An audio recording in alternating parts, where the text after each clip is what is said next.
Hello friends, આજે આપણે આ ગયા છીએ ગોકરેશ મહાદેવના મંદિરે, જે પોરબંદર જિલ્લાના કુતિયાણા તાલુકા ગોકરણ ગામે આવેલું છે. આ મંદિરે દૂર દૂરથી લોકો આવતા હોય છે અને પૂરા ગુજરાતમાંથી લોકો અહીંયા પિતૃ કાર્ય માટે આવે છે. આ મંદિરે પિતૃતર્પણનું ખાસ મહત્વ છે.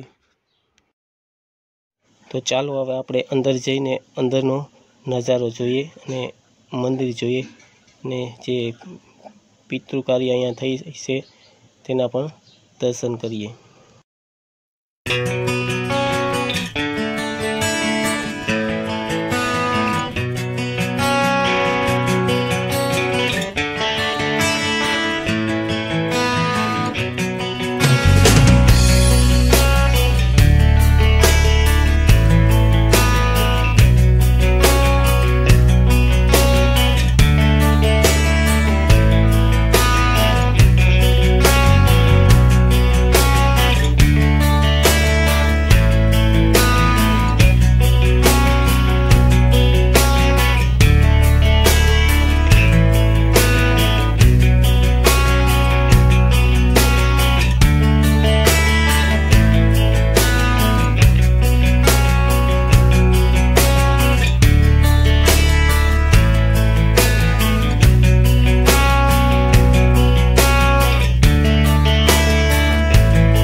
ચાલો જોઈએ હવે જે શ્રદ્ધાળુઓ દૂરથી પોતાના પિતૃ કાર્ય માટે આવે છે, પોતાના પિતૃ માટે જે પિતૃ તર્પણ કરે છે, તે આ જ વૃક્ષ પીપળાનું ઝાડ છે, જે અહીંયા જ લોકો પાણી રેડીને પોતાના પિતૃના મોક્ષ માટે પ્રાર્થના કરતા હોય છે. આ એ જ પીપળાનું ઝાડ છે જે તમે જોઈ રહ્યા છો.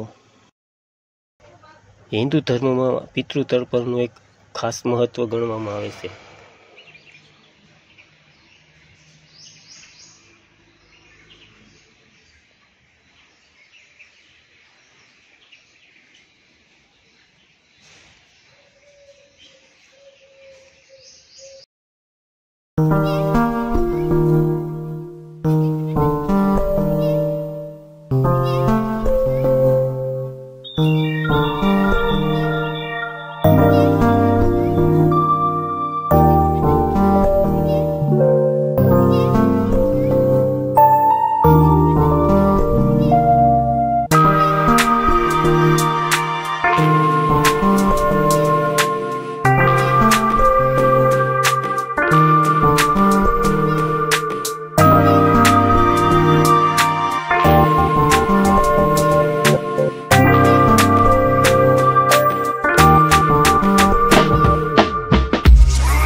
આ પવિત્ર જગ્યા ગોકરણ ગામની સામે જ ઘાટ ઉપર આવેલી છે. અહીંયાથી બસ આપણે થોડે જ આગળ જઈએ તો અહીંયાથી ગોકરણ ગામ પણ દેખાઈ શકે છે. જે આ સામે દેખાઈ રહ્યું છે તે જ ગોકરણ ગામ છે, જેના નજીક જ આ પવિત્ર જગ્યા આવેલી છે. ભાગવત ગીતામાં પણ આનો ઉલ્લેખ કરવામાં આવ્યો છે કે અહીં પિતૃ તર્પણ કરનાર પિતૃને મોક્ષ મળે છે, તેની પણ માન્યતા છે.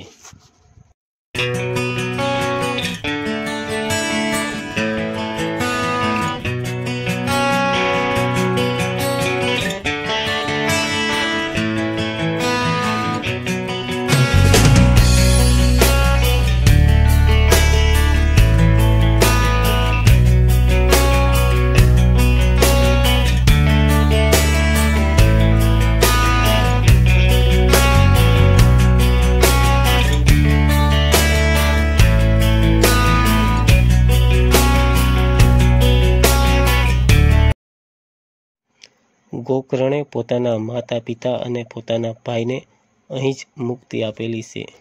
તે આ સ્થળ છે. ભીષ્મ પિતાનો પણ અહીં જ ઉલ્લેખ બતાવવામાં આવ્યો છે. જે સામે આપણે અત્યારે જોઈ શકીએ છીએ ત્યાં જ પિતૃ કાર્ય પણ ચાલુ જ છે.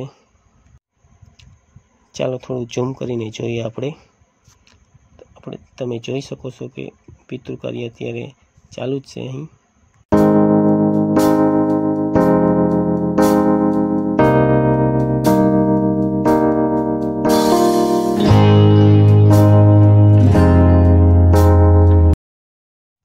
આ છે પિયુષભાઈ, જે આ મંદિરમાં સ્વસ્થ અભિયાનનું કામ ચલાવે છે. હાલમાં તો પિયુષભાઈ બહુ શરમાઈ ગયા છે. ચાલો તો હવે આપણે આગળ વધીએ અને જોઈએ.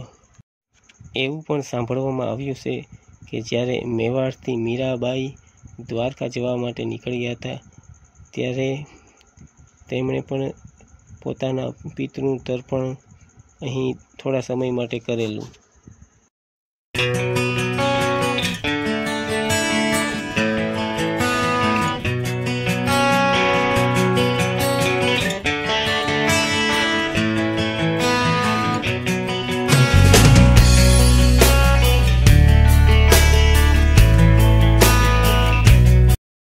આ તે જ નદી છે જે ગોકર્ણ મહાદેવના મંદિરની નજીક આવેલ છે.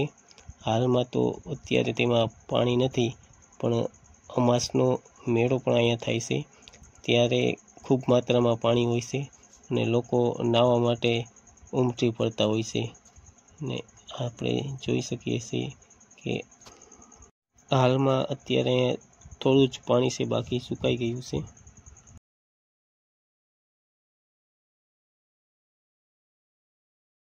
તો હવે આપણે દેવોના દેવ એવા મહાદેવના દર્શન પણ કરી લઈએ. જે મહાદેવનું મંદિર અહીંયા આવેલું છે તે ભોળાનાથના. આ મહાદેવના મંદિરમાં એ પણ માન્યતા છે કે જે આ શિવલિંગ આપણે જોઈ શકીએ છીએ તેની નીચે ગુફામાંથી માણસો ગળકે છે અને જે ગળકીને બહાર નીકળી જાય છે તેના બધા જ પાપોમાંથી ભોળાનાથ મુક્તિ આપે છે. એવી પણ માન્યતા મંદિરમાં ગણવામાં આવે છે.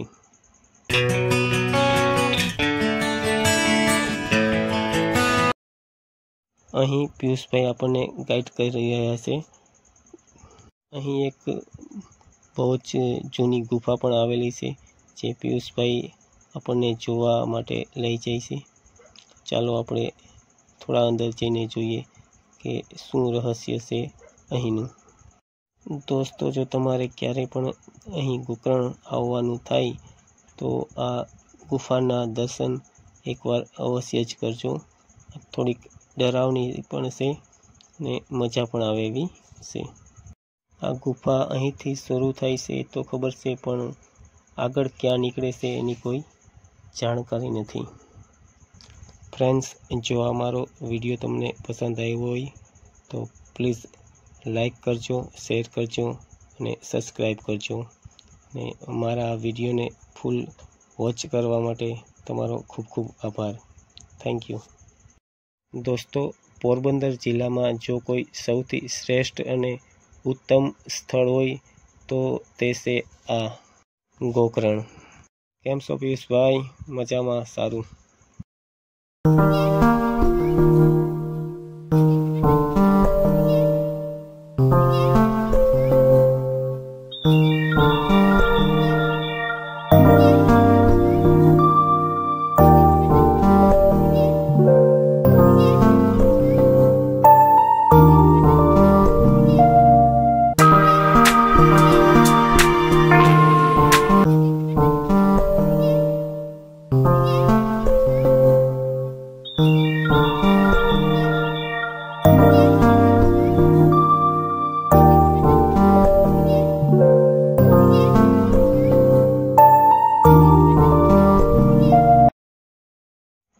દોસ્તો, અહીં આવવા માટે તમારે પોરબંદર જિલ્લાના કુતિયાણા તાલુકાએ આવવું જોશે. કુતિયાણાથી 7 થી 8 કિલોમીટર જ આ ગોકર્ણ સ્થળ આવેલું છે.